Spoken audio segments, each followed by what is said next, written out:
Hola, muy buenas noches a todos. Bueno, muy agradecida por la invitación que me hizo Biz Minds Talk en la noche de hoy. Quiero primero que nada presentarme. Mi nombre es Irulula Barca.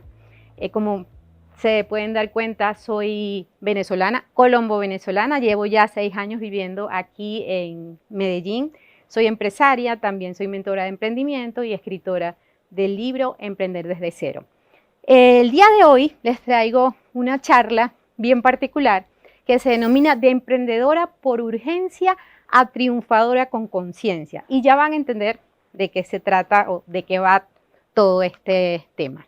Primero quiero hablarles un poco de quién era yo en Venezuela. En Venezuela yo era una profesora de la universidad, docente en el área de emprendimiento por 18 años. También era una emprendedora informal. Me gustaba mucho hacer muchas cosas y entonces confeccionaba bisutería, tejía, compraba ropa, vendía, un poco de todo.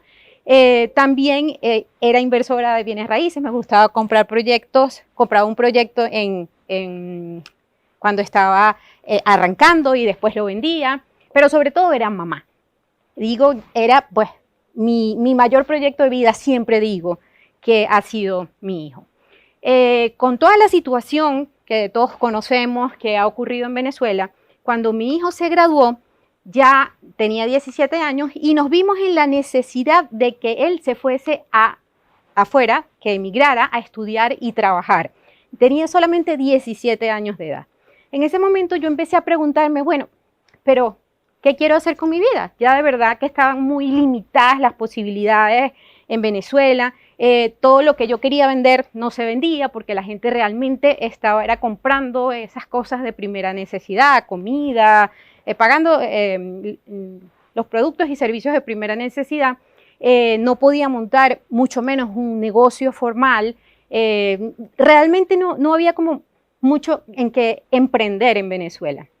Y a mí me ocurrió algo bien particular, porque no solamente la partida de mi hijo forzada, que fue muy dura para mí, yo además sentía que Venezuela, que para mí tiene una connotación de madre, ¿sí? Porque es mi patria, mi madre patria, era como que me estaba pariendo, para ser como muy visual, y cuando tú estás naciendo, aunque tú estás allí cómodo en el útero de tu mamá, si tú te quieres quedar allí y no naces, te mueres, ¿cierto? Entonces por eso yo sentía como que Venezuela a mí me lanzaba y me decía, te tienes que ir, ya es tu momento de irte a otra parte, porque si te quedas aquí te vas a morir. Y afortunadamente, gracias a mi abuela, que era colombiana, de Cúcuta, pues yo tenía la nacionalidad colombiana y de alguna manera sentí que Colombia era como mi madre adoptiva. Esa fue como la sensación que tuve, ¿no? Tuve, pues, como todo migrante, una partida siempre un poco dura, pero en medio de todo yo estaba esperanzada y feliz porque yo había conocido Medellín 6 años antes y me había encantado. Fue amor a primera vista, me encantaba el clima, la gente, como el progreso que se respiraba en esta ciudad. Y yo ya me había dicho, bueno, si alguna vez me voy de Venezuela, que realmente no lo quería hacer, me quiero ir a Medellín. Además de que mi tema siempre fue, mi pasión ha sido siempre el emprendimiento, que era lo que enseñaba en la universidad durante 15 años. Entonces, el ecosistema de emprendimiento de Medellín realmente era muy seductor para mí. Mi partida, como les digo, no fue sencilla. Yo tuve que decidir qué iba a hacer. A ver, voy a ser empresaria, voy a buscar trabajo, y trabajo sería en una universidad. Entonces sentía como que ese ciclo ya se estaba cerrando para mí y que yo tenía que hacer algo diferente. Y me planteé el reto de emigrar como empresaria, que no es un reto pequeño cuando tú te vas a otro país y no conoces absolutamente a nadie, ni tampoco conoces muy bien el ecosistema empresarial de ese país. Yo me vine en un mes de mayo cruzando por el puente Simón Bolívar, que es el puente que hay entre Cúcuta y San Antonio del Táchira. con 2 maletas y realmente me sorprendía cómo toda mi vida podía caber allí en esas 2 maletas, ¿no? Crucé el puente, llegué a Cúcuta, viajé hasta Medellín y me hospedé en un cuarto, vivía alquilada en un cuarto, que era mi habitación, era mi oficina y era también mi depósito, porque allí tenía yo todo lo que tenía que importar para mi negocio. Pero hay algo que realmente fue bien impactante cuando crucé el puente, y quiero tocar ese punto, porque yo veía todas estas familias, yo no sé si algunos tuvieron la oportunidad de ver en las noticias, las familias cruzando la frontera con maletas, niños durmiendo allí, y yo los veía y decía, Dios mío, o sea, qué terrible, les ofrecían pasajes para Perú, para Chile, para Ecuador, y realmente se veían tan perdidos porque no sabían qué hacer. Ellos era como que, bueno, no sé para dónde voy, y yo los veía y yo decía dentro de mí, bueno, qué tristeza, yo por lo menos creía que tenía muy claro lo que yo venía a hacer acá, a este país. Yo ya venía con una franquicia española de academias de idiomas y programas para niños, que ya la había comprado para toda Colombia, y también venía con un proyecto con un amigo de mi hermana, ya había invertido en un negocio de modelos, creación de modelos de franquicia. Entonces, cuando yo los veía a ellos, yo decía como que, pobrecitos, mira, no saben qué va a hacer con su vida. Y fue bien curioso porque 2 años después de estar aquí trabajando en todas esas iniciativas en las que me involucré, yo tuve que retroceder y llegar al mismo punto que ellos estaban ese día. O sea que hoy en día pienso que ellos estaban mucho más claros que yo realmente de lo que iba a ser su futuro. En definitiva, yo decidí que no iba a trabajar para nadie, que iba a tener mi propio negocio, y fue, como les digo, fue un impacto fuerte que 2 años después de estar aquí, fue como que pasé por un shock emocional bien fuerte, incluso me diagnosticaron con trastorno de ansiedad, porque en ninguna de las iniciativas en las que yo invertí estaban dando los frutos que yo esperaba. Y entonces en ese momento yo tuve que regresar al pasado, a ese punto donde estaban esas personas allí en la frontera, planteándose qué iba a hacer de su vida, y tuve que empezar como a desandar lo andado, y a preguntarme, bueno, pero ¿qué pasó? ¿Qué pasó aquí? ¿Por qué 2 años después, si yo invertí en 3 proyectos, y por qué 1 más o menos, 2 que se cayeron, la cantidad de dinero que perdí y el esfuerzo y el tiempo que perdí también? Y de eso se trata justamente de lo que les vengo a hablar el día de hoy. ¿Qué pasó? ¿Por qué muchas veces en la vida perdemos el rumbo? Esto me pasó a mí como venezolana, migrante, pero eso le puede pasar a cualquier persona de las que están hoy aquí o de las que nos pueden ver. En cualquier momento de nuestra vida podemos sentir que perdemos el rumbo y que nos estamos preguntando, pero ¿por qué no soy feliz haciendo esto que estoy haciendo? O sea, incluso me puede estar yendo bien, pero no soy feliz haciendo esto que estoy haciendo. Y allí es cuando nos tenemos que cuestionar cuáles son las decisiones que hemos ido tomando a lo largo del tiempo. Entonces yo me empecé a plantear, bueno, yo perdí el rumbo, pero ¿por qué? Y les quiero hablar de varias de las razones de por qué perdí el rumbo. Y la primera es una que yo misma llamé en mi libro Emprender desde cero, el hiperoptimismo del venezolano. Quiero leerles literalmente de qué se trata este asunto del hiperoptimismo del venezolano. A ver, dícese de una condición exclusiva de los venezolanos, quienes, como ellos mismos dicen, eran felices y no lo sabían, en la cual montaban una empresa y recuperaban la inversión en 6 meses o 1 año. Ya 1 año era demasiado realmente, y recibían utilidades casi desde el mismo mes de operaciones, y rara vez el negocio quebraba, a menos que el promotor, el dueño fuera muy mala cabeza. Esta condición hizo que el nativo venezolano que emigraba tuviera unos niveles inusitados de optimismo al iniciar un negocio. Cosa poco favorable cuando decía invertir en mercados normales, que son todos excepto Venezuela. Entonces yo creo que seguramente todos ustedes conocen a algún venezolano que se trajo los ahorros de su vida, vendió el carro, la casa y montó un negocio y luego lo perdió todo.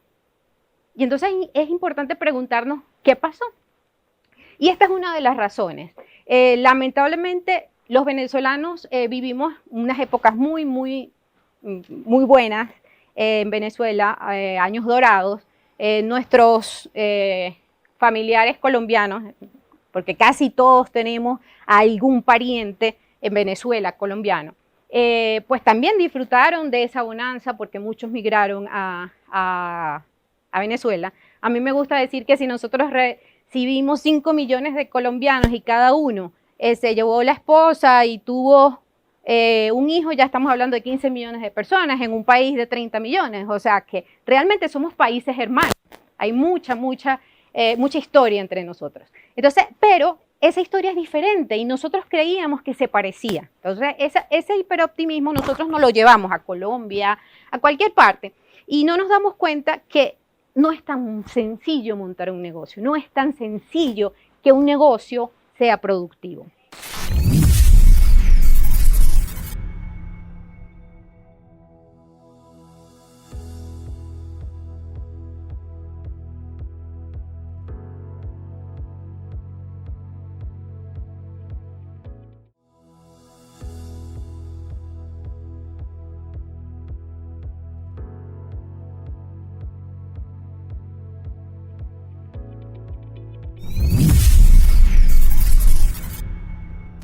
Entonces, ¿por qué perdí el rumbo? Eso es parte de lo que de la pregunta que me hice, y una fue el hiperoptimismo del venezolano, otra fue la necesidad de recuperar la estabilidad económica que yo tuve por muchos años, porque además pues de ser mi patria, de conocer, tener unas redes de apoyo muy grandes, pues la universidad nos dio una cantidad de ventajas, era como otra madre más, donde teníamos todas nuestras necesidades cubiertas.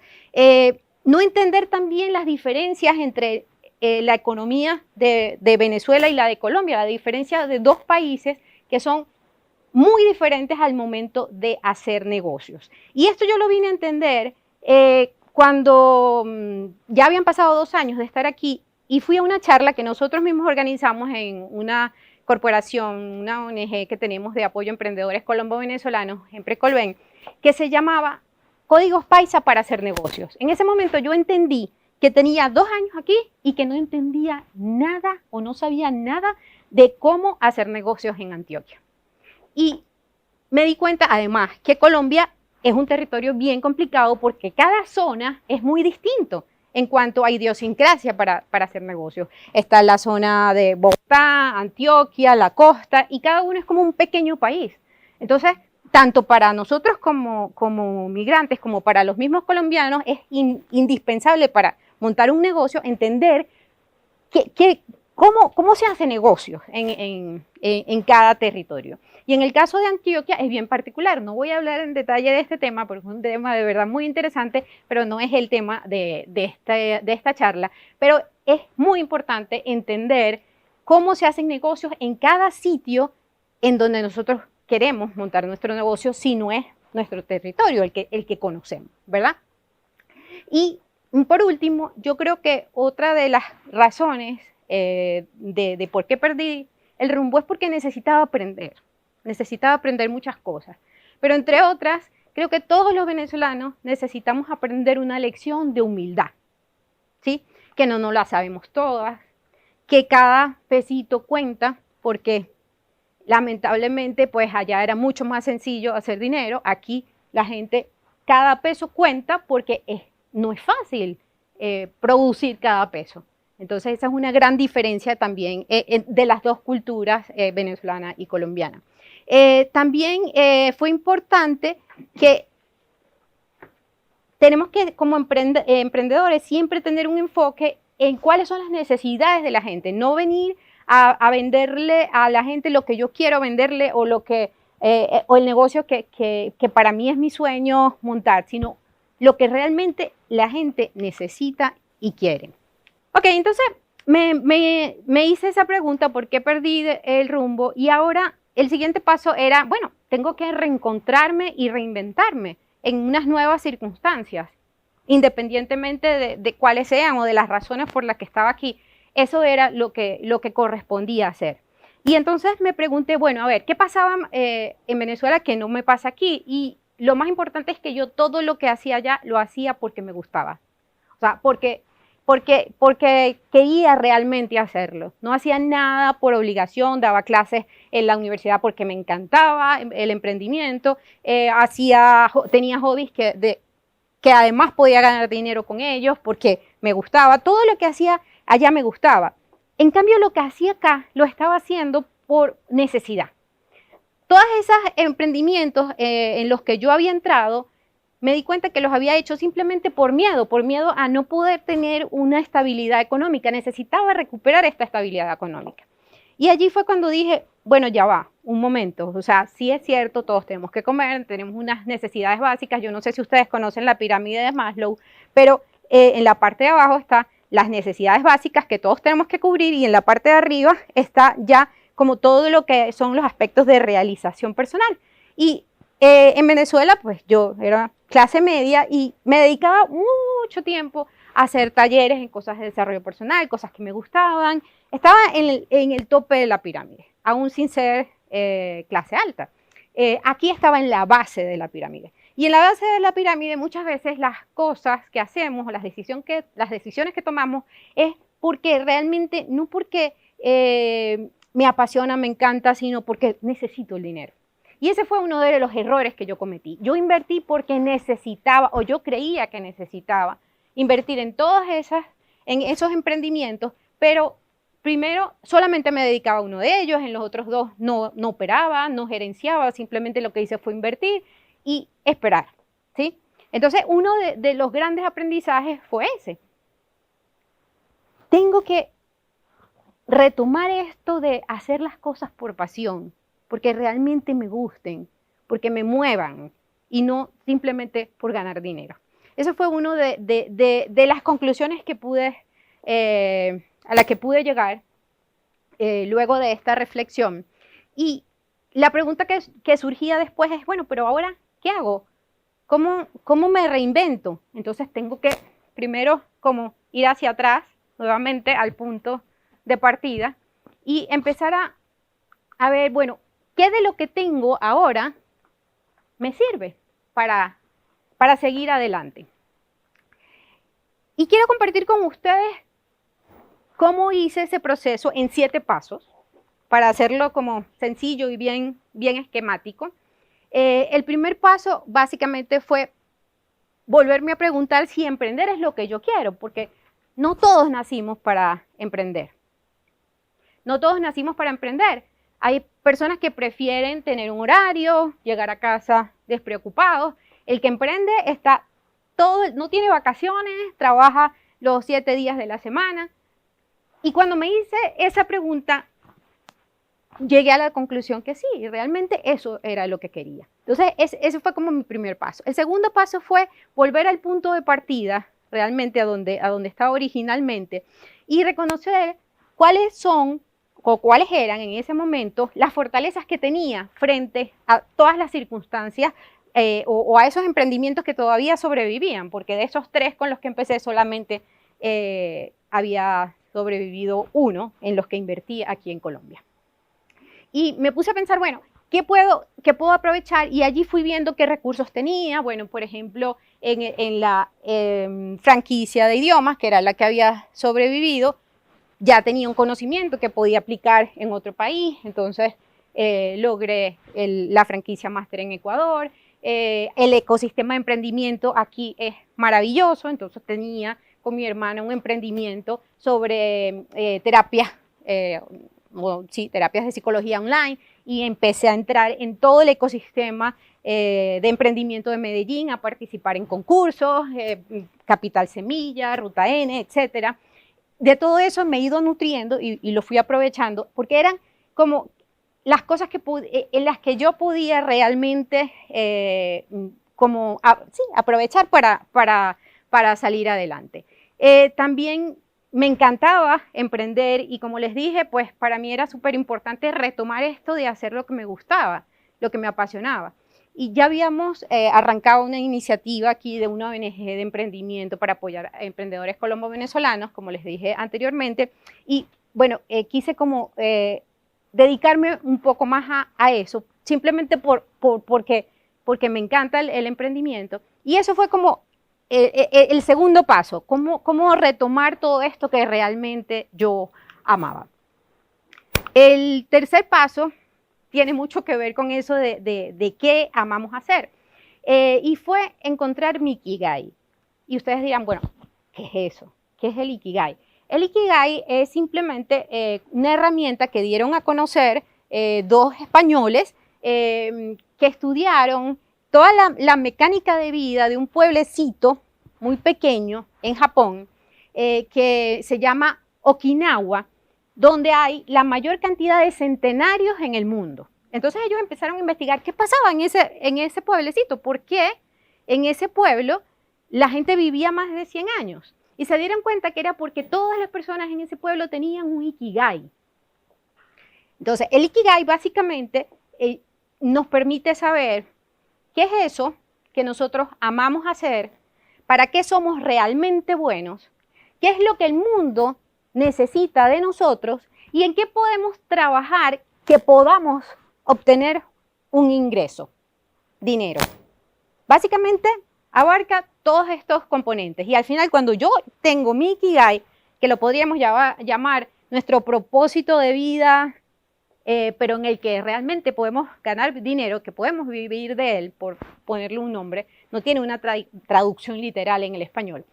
Cuando nosotros tenemos ese Ikigai, sabemos que eso nos va a servir como ruta, como norte, porque entonces todo lo que viene a mi vida, todas las oportunidades que vienen, yo las voy a pasar por ese cristal. Voy a decir, bueno, a ver, esto está dentro de mi Ikigai, funciona para mí.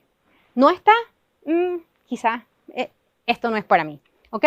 Y yo quiero leerles lo que fue, en conclusión, después de este trabajo, mi Ikigai. Yo ahora mismo estoy escribiendo un libro que se llama Conócete antes de emprender.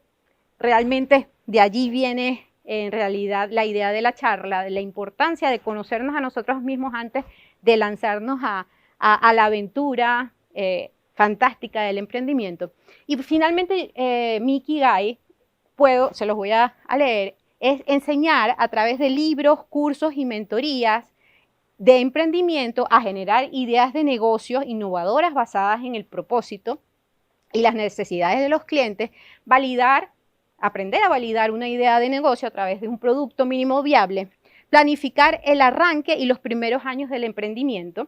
Y mi segundo Ikigai es crear negocios propios, innovadores, exitosos, escalables y con propósito. Esos son mis dos Ikigai. Los Ikigai pueden ir cambiando en el tiempo, ¿sí? No son algo que es una camisa de fuerza, pueden ir en el tiempo, yo puedo ir en 2 años, puedo revisar mi Ikigai, pues que sea algo diferente, porque los seres humanos somos cambiantes, no somos algo fijo, ¿sí?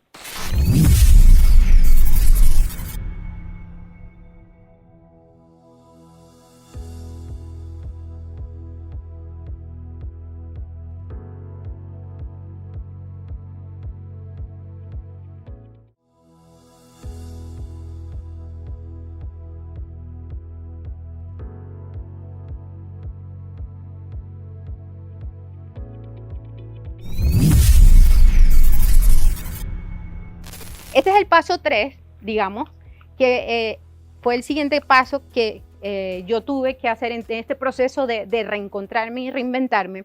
Y el paso 4 tiene que ver con detectar mis creencias limitantes. Entonces aquí los voy a invitar a hacer un pequeñito ejercicio, no nos va a demorar mucho, pero si tienen papel y lápiz y si no en el mismo celular, pueden escribir. Vamos a recordar ¿qué mensajes nos decían nuestros padres cuando éramos pequeños respecto al dinero? Y yo les voy a poner un ejemplo sencillo. Mi papá decía mucho, ¿ustedes creen que yo tengo una máquina para hacer dinero? Cuando le pedíamos dinero. Hay otros que dicen, es que creen que el dinero crece en los árboles. ¿Sí? ¿Qué les decían a ustedes, sus papás, cuando ustedes les pedían dinero? Traten de recordar una o dos frases que siempre les decían. Eran positivas con respecto al dinero, siempre hay o nunca hay. Vamos a hacer ese pequeño ejercicio y vamos a tomarnos un minutico. Yo creo que ya tienen en mente cuáles eran esas frases que solían escuchar en su familia. ¿Listo? ¿Es en serio? Ok, bueno. Entonces, ¿de qué se trata todo esto? Nosotros podemos trabajar mucho, podemos tener objetivos claros, podemos plantearnos metas de qué queremos, a dónde queremos llegar, podemos montar no uno, sino 5 negocios simultáneamente y nunca realmente ser exitosos como emprendedores. Y eso puede ocurrir simplemente porque tenemos creencias limitantes respecto al dinero. Y esto es uno de los aspectos que yo estoy trabajando, de hecho, en este momento conmigo misma y sigo trabajando porque este proceso de reinvención nunca termina, nunca podemos decir que ya está finalizado. Siempre hay cosas más que podemos descubrir de nosotros mismos y que nos pueden ayudar a ser mejores. Y este tema de las creencias es bien importante, porque de los 0 a los 7 años, nosotros estamos absorbiendo todo lo que está en nuestro ambiente. Lo que nos dicen nuestros papás, nunca lo ponemos en tela de juicio. Siempre lo que ellos dicen es lo que nosotros creemos que es la verdad. Entonces, esos mensajes que nuestros padres nos dieron con respecto a todo, pero en este caso estamos hablando con respecto al dinero, esos mensajes a nosotros nos van a marcar. Y yo quiero traerles algunos de ellos, los más comunes, porque también quiero comentarles cómo podrían hacer ustedes para contrarrestar de alguna manera esas creencias que pueden estar limitando su éxito empresarial o simplemente su éxito en relación al dinero. Entonces les voy a hablar de algunas de ellas. En mi familia somos pobres pero honrados. ¿Han oído esa? Esa suena bastante. Entonces, si yo creo, y eso me suena a mí y la escuché, resulta que somos pobres pero honrados. Quiere decir que si soy rico, no soy honrado. Eso es lo que yo le estoy enseñando o lo que le enseñé desde muy pequeño a mi subconsciente. Entonces, puede que monte un negocio, me va súper bien, pero de repente de la nada se cae el negocio y no logro avanzar. O puede que me entre mucho dinero, pero así como me entra, me sale. Porque realmente pienso en lo profundo de mi ser que tener dinero implica que no soy honrado.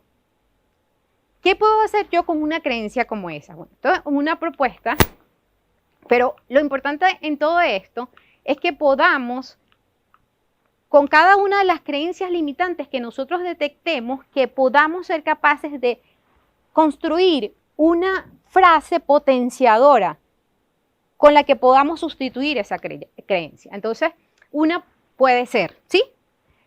Puedo tener abundancia económica y pertenecer a mi familia. ¿Por qué? Aquí yo sugiero pertenecer a mi familia, porque hay algo muy importante para los seres humanos que es sentir que pertenecemos a algo, ¿sí? A nuestra familia, a nuestro barrio, a nuestro país. Ese sentido de pertenencia es muy importante, ¿ok? Entonces, si mi familia fue pobre, tengo la idea de que si yo soy rico, quizás no voy a pertenecer. Entonces, esa puede ser. ¿Cómo voy a redactar yo una frase potenciadora, una creencia potenciadora. Bueno, voy a hacerla al contrario que mi frase o mi creencia limitante. Si mi creencia limitante me hace sentir contraída, con miedo, molesta, voy a hacer una frase que me haga sentir expandida, segura, fuerte y que conecte conmigo.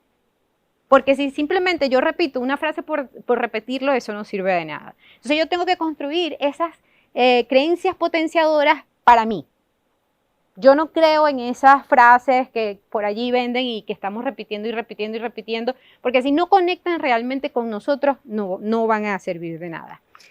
Otra creencia limitante muy común es, en la vida el dinero no hace la felicidad. ¿Y qué tan cierto es esto? Si tengo que pagar las cuentas, si tengo que pagar, no sé, tengo un familiar enfermo, estoy enferma y no puedo pagarle, ¿puedo decir que soy feliz? Difícilmente, ¿verdad? Entonces, esa es una creencia que tenemos bien inculcada porque nuestro sistema nos las inculca de manera repetitiva. Una nueva creencia puede ser, tener dinero es muy bueno porque permite enfocarme en todo lo que me hace feliz. Es una propuesta simplemente, pero es para que vayan viendo cómo voy haciendo una frase, construyo una frase a partir de esa creencia limitante. Otra creencia, hay que trabajar muy duro para ser alguien en la vida. ¿Le suena? Sí. Bueno, entonces, si tengo esa creencia muy inculcada, lo que va a pasar es que todo me va a costar mucho trabajo. Lo voy a lograr, pero con demasiado esfuerzo. Una creencia potenciadora puede ser, las cosas llegan fácilmente a mí porque estoy en conexión con la abundancia del universo. Nuevamente, se las dejo a su criterio. Es una afirmación que realmente conecte con ustedes.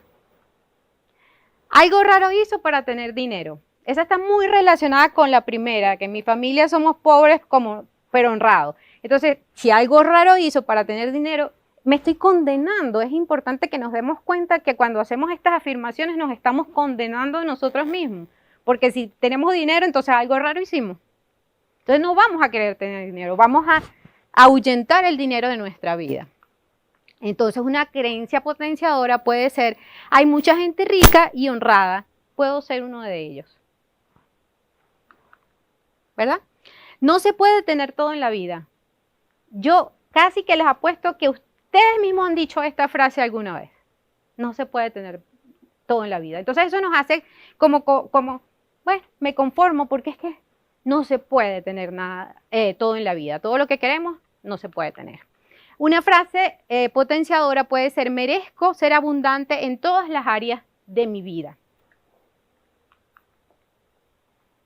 Dinero atrae dinero. Quiere decir que si no tengo dinero, ¿qué voy a traer?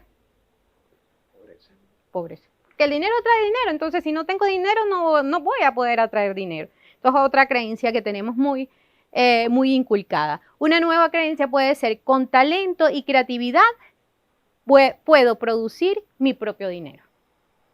Entonces, ya simplemente quiero traerles como referencia algunas frases para que ustedes se den cuenta cómo inconscientemente nosotros mismos nos saboteamos, ¿verdad? Y por qué nosotros mismos podemos ser los principales causantes de que no logremos las cosas que queremos. Y este fue el paso número 4. El paso número 5 básicamente tiene mucho que ver con el anterior y es sanar mi relación con el dinero. Primero, descubro cuáles son esas creencias limitantes, pero pueden haber otras muchas cosas allí involucradas con el dinero. Y a veces necesitamos un poco de ayuda para trabajar esa relación con el dinero. Tengo que ver qué pasó atrás en mi familia, qué pasó con mis padres y el dinero, incluso con mis abuelos. A veces tenemos que ir generaciones atrás para entender cómo es mi relación con el dinero y por qué y de dónde viene esa relación con el dinero. El paso número 6 es desarrolla tu inteligencia financiera. Esto parece que fuese obvio, pero a veces no lo es, porque a veces pues podemos tener ideas brillantes, podemos ser unos emprendedores con muchísimo potencial, pero hay cosas básicas que no hacemos o que no sabemos hacer, como administrar los recursos de nuestra empresa. Montamos la empresa y apenas el dinero entra, ya yo lo estoy sacando, mezclo mis finanzas con las de las personales, con las de la empresa, y una cantidad de cosas con las que también podemos sabotearnos y hacer que nuestra empresa no crezca. Entonces también es muy importante desarrollar la inteligencia financiera. Y por último, yo los invito a que una vez que ya tengan claro cuál es ese propósito, ese Ikigai, que lo pueden buscar en internet y seguro que van a encontrar cómo hacerlo.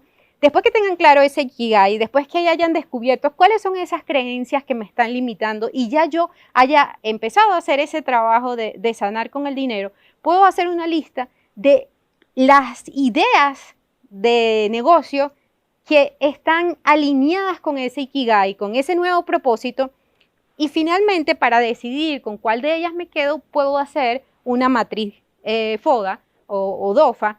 No sé si la conocen, pero también la pueden buscar, que seguro es muy sencilla de hacer, que básicamente consiste en ver cuáles son mis debilidades y mis fortalezas como emprendedor respecto a esa idea. Y también cuáles son las oportunidades que son externas y las amenazas que yo puedo encontrar. Si yo hago una matriz DOFA para cada una de esas ideas que tengo en mente, ya pasándolas por el filtro de mi propósito o Ikigai, voy a poder concluir cuál de todas esas me conviene más. Y ese sería básicamente el paso número 7 que les invito a hacer en este proceso. Eso fue todo. Muchas gracias nuevamente por estar aquí, por acompañarme en este día. Nuevamente gracias por la invitación. Les dejo mis redes sociales, mi página web, para que la puedan visitar. En mis redes sociales hay muchísima información de valor, entrevistas a emprendedores, sobre todo en Instagram, porque el año pasado me dediqué a hacer muchísimas entrevistas. Seguro que pueden allí entrar y aprender mucho de esas entrevistas que pude hacer a emprendedores. Y bueno, no me queda más que agradecerles y bueno, muy pendientes porque en mis redes voy a prontamente a lanzar este nuevo libro de Conócete antes de emprender. Gracias.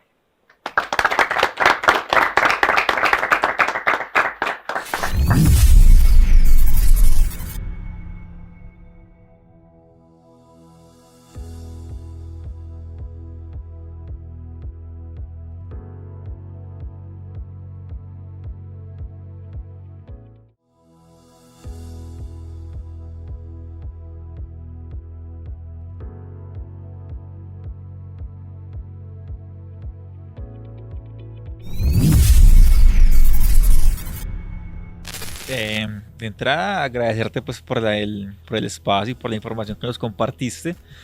Y realmente tendría como dos preguntas. La primera, que pues no es desconocido, que de alguna forma la realidad y lo que pues todos ustedes han vivido, quizás en algún momento todavía sea temor para muchos colombianos que digamos pensamos que en algún momento nos tocaría pasar por lo mismo. Eh, digamos, ¿qué consejos o recomendaciones nos darías, dado caso que en algún momento nos tocase vivir por una realidad similar, de tener que emigrar a otro lugar y empezar de cero? Eso por un lado. Y la segunda pregunta, ya más enfocado desde el punto de vista del emprendimiento, hablabas del tema de las creencias limitantes, que igual el inconsciente funciona todo el tiempo y el que nos permite tener resultados, pero también desde la parte técnica, ¿cuáles son esas creencias que cuando uno quiere empezar a emprender tiene frente precisamente al emprendimiento, y cómo desarrollar las habilidades de entender que yo como persona debo construir tres personalidades, que son la del técnico, la del emprendedor y el administrador, para poder sacar adelante un negocio de emprendimiento, que básicamente es la teoría de lo que es el mito del emprendedor? No sé si de pronto lo conoces. Serían esas dos. Gracias. Okay. Respecto a la primera pregunta, recomendaciones, ver toda la charla de Biz Mind Talk para que se den cuenta desde el principio, pero no, realmente, a ver, yo no, es complicado porque yo no compro esa hipótesis tan fácilmente de que todo lo que pasó en Venezuela va a pasar en Colombia, ¿sí? Yo creo que sí tenemos que estar muy atentos y tener nuestro plan A y nuestro plan B y nuestro plan C por si acaso. Pero realmente yo creo que hay que estar muy atento al mercado más que al tema político, ¿sí? En Venezuela nosotros pasamos 20 años para llegar a donde estamos ahora, pero hubo momentos de mucha bonanza, hubo momentos de muchas oportunidades y primero, Colombia no necesariamente tiene que terminar como Venezuela y segundo, siempre van a haber oportunidades. De hecho, todavía en Venezuela hay oportunidades. Entonces, yo creo que depende con qué, cómo lo mires, desde dónde lo mires. Y lo vas a ver, si lo vas a ver como un emprendedor, lo que tienes es que buscar siempre estar enfocado en las oportunidades que se presentan. Hasta en las mayores crisis hay oportunidades. Entonces debemos es que tener esa flexibilidad. Yo tengo ya mi negocio, ok, ¿qué pasa con mi negocio? Mi negocio en una época de crisis, porque estamos viviendo una época de crisis mundial y eso es importante entenderlo. Entonces, ¿qué pasa en una época de crisis? ¿Cuáles son los negocios que crecen en una época de crisis? Tenemos que estar muy bien informados. ¿Cuáles son los sectores que crecen en una época de crisis? Yo tengo que estar pendiente de las oportunidades que se van a dar. Y como emprendedor tengo que tener esa capacidad de surfear. A mí me gusta mucho pensar en un surfista. O sea, tú no sabes cómo te va a venir la ola, pero tú tienes que surfear la ola. Y esa es mi invitación. Vamos a surfear la ola. Yo estoy aquí ahora y yo no estoy pensando que, bueno, es que ahora en esta situación política tengo que salir. Más bien le digo a la gente, ya va, tranquilo, ¿sí? Ya nosotros no sabemos todo lo que pasó. A veces decimos que venimos del futuro. Esperemos un poco a ver va a ser la situación. No hay que espantarse. Y vamos a surfear la ola. No solamente en Colombia, en todas partes ahorita tenemos que surfear la ola. Tenemos que estar pendiente de cuáles son nuestras fortalezas. Siempre en ese punto de volverme a colocar aquí, ver cuáles son mis fortalezas, qué puedo aprovechar y qué no. Entonces yo creo que es eso, es estar muy atento de los sectores que siempre van a haber donde hay oportunidades y tener la flexibilidad como empresario, quizá esto no, tengo que irme por otro lado. O quizá estar en esa reinvención permanente. Estamos en épocas de cambios, entonces tenemos que reinventarnos permanentemente. Esa es la situación aquí en Colombia, en toda Latinoamérica y quizá en todo el mundo, en lo que estamos viviendo actualmente. Esa es mi invitación. Y ¿me puedes repetir la segunda pregunta? Sí, claro. ¿Cómo tenemos creencias limitantes, desde el dinero y muchas más? Pero también hay creencias respecto a lo que sería emprender o cómo se emprende. Una de esas es, por ejemplo, que porque yo me considero que soy muy bueno para algo técnico, en mi caso soy diseñador, el hecho de que yo crea que soy muy buen diseñador también me lleva a creer que simplemente con eso puedo tener un negocio exitoso y abundante. ¿Qué puede pasar? Pero en la mayoría de los casos no sucede. Hay que desarrollar habilidades desde la parte administrativa, desde la parte de proyección, desde la parte técnica, como emprendedor poder de entrada, uno, tener claro que esas creencias, pues cómo eliminarlas y dos, cómo desarrollar esas habilidades para cuando yo decida emprender pueda hacerlo de forma correcta y evitar, digamos, tantos tropiezos. Ok. Bueno, con respecto a las creencias limitantes, lo que ya dije, son muy personales, ¿sí? Va a ocurrir mucho que si venimos de un entorno donde había emprendimiento y emprendimiento exitoso, entonces nosotros vamos a tener muchas creencias que más bien van en pro del emprendimiento, que van a ser favorables, ¿sí? Pero si venimos de un entorno donde hubo mucho esfuerzo, poco dinero, entonces ahí tenemos que, eso es muy personal. Cada uno, incluso dentro de un equipo de trabajo, cada uno va a tener que trabajar de manera individual todo lo que son esas creencias limitantes. Ahora, en cuanto a lo que me dices de que yo soy técnico y necesito desarrollar pues otras habilidades, yo soy una un fiel creyente de que el trabajo en equipo genera mejores resultados, ¿sí? Yo siempre creo que si yo soy muy bueno en la parte técnica, quizás puedo buscarme una persona que sea muy buena en otras áreas. Yo creo que no tenemos que ser buenos en todo.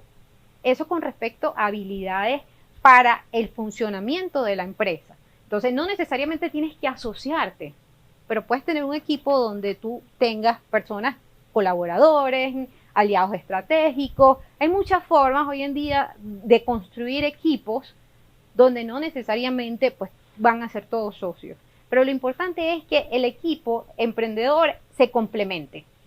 Un error muchas veces de los emprendedores es que como yo me gradué, yo soy técnico y me gradué con un amigo que también es técnico, vamos a montar el negocio juntos. ¿Y por qué es un error? Porque ahí no nos estamos complementando. Somos dos personas que somos muy buenas en algo, pero igual le va a quedar como que la mesa tiene como una patica chueca o dos paticas chuecas. Entonces es mejor si buscan personas que más bien los complementen. Eso por el lado de las habilidades. Por el lado de las competencias es otra cosa, es otro tema, ¿sí? A mí me gusta mucho hablar del tema de las competencias emprendedoras porque yo tuve la oportunidad, y por eso empecé en el mundo del emprendimiento hace muchos años, de hacer un taller que se llama Empretec, y acá existe Empretec en Colombia, que es un programa de las Naciones Unidas para fomentar las habilidades emprendedoras. Y es un estudio muy serio que realizó McClellan, que es un científico de la Universidad de Harvard, bueno, ya murió, ya falleció, un psicólogo, donde hace una investigación a nivel mundial de cuáles son las competencias emprendedoras que tienen los empresarios de éxito. Y ellos llegan a la conclusión que hay 10, ¿sí? De esas 10 también las pueden buscar por internet. Hay un instrumento que yo tengo y también me pueden escribir y se los puedo pasar para que ustedes lo rellenen, de 55 preguntas que te ayuda, es de Empretec, ¿ok? Derechos reservados. Pero ayuda a entender de esas 10 competencias cuáles son mis fortalezas y oportunidades. ¿Por qué es importante esto? Porque esto me permite ya yo como individuo saber en qué tengo que trabajar más. Por ejemplo, si tú eres técnico, suele pasar, los informáticos, yo estudié informática, aunque no me dediqué a eso, solemos ser personas muy solitarias porque siempre estamos trabajando nosotros solos y a veces tenemos algunas deficiencias para trabajar en equipo, por ejemplo, dificultad para trabajar en equipo, entonces nos cuesta desarrollar redes de apoyo. Quizás no somos muy buenos persuadiendo. Y si no persuadimos, no podemos lograr nada en la vida, porque necesitamos persuadir todo el tiempo para convencer a nuestro equipo, a las personas que están a nuestro alrededor, para que nos ayuden a conseguir nuestros objetivos. Entonces, ya desde el punto de vista de las competencias, también es un trabajo individual que cada uno debe hacer, de conocimiento, de autoconocimiento, de cuáles son esas competencias que yo debo reforzar. Entonces, básicamente, complementarse en el equipo, en cuanto a habilidades, trabajo personal de cuáles son esas creencias limitantes y un trabajo personal en cuanto a reforzar. Eso sí pienso que todos deben reforzar sus competencias como emprendedores. Allí sí creo que eso lo deben hacer todos. Muchas gracias. Una segunda pregunta que nos hace Diego, por favor.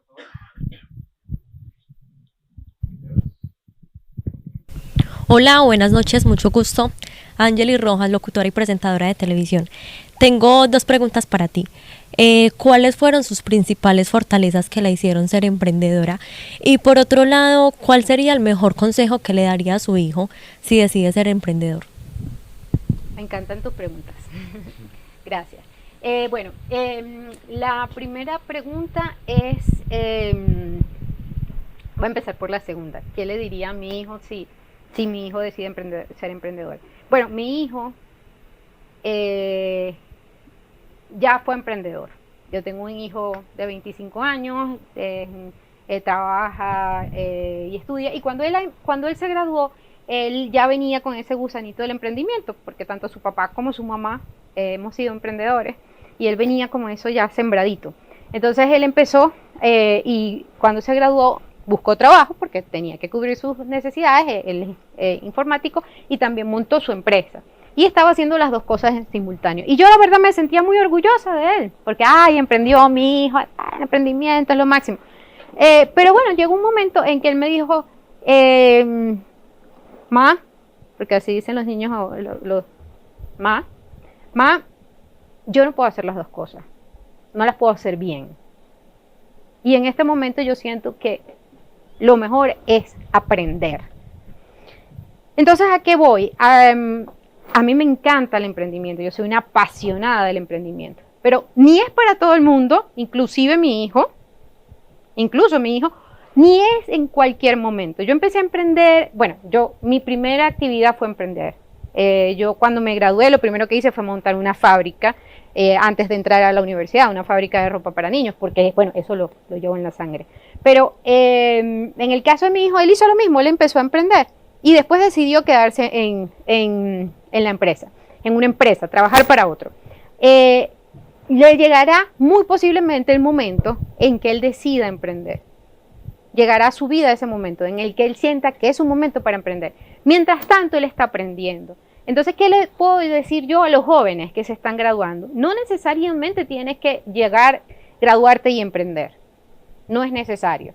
Porque a veces aprendes muchísimo en una empresa y puedes aprender de cuáles son las necesidades que hay en el entorno que esa empresa o su competencia no está satisfaciendo. Y eso me puede servir de idea para yo luego venir y emprender. Es válido. Puedo adquirir destrezas de manejo de equipos, de trabajo en equipo, una cantidad de cosas que puedo aprender para luego, posteriormente, decidir emprender. Entonces, es muy válido cualquiera de las dos alternativas que tomes. También es cierto que si tú emprendes joven, vas a tener muchas menos, cargas familiares porque posiblemente no tienes pareja, no tienes hijos que mantener, entonces vas a poderte dedicar más a tu emprendimiento. Entonces eso está perfecto. Pero trabajar, aprender y luego encontrar cuál es eso en lo que yo debo emprender basado en las necesidades del entorno también es válido. Entonces creo que las dos posiciones son perfectas. ¿Qué le aconsejaría a todos que se preparen? ¿Y cómo nos preparamos? Todo este trabajo de autoconocimiento forma parte de prepararnos, o sea, en saber cuál es mi propósito, qué es lo que me gusta, qué me apasiona, y también trabajar para otro me puede ayudar a darme cuenta de lo que no me gusta y eso me acerca más a lo que sí realmente me gusta.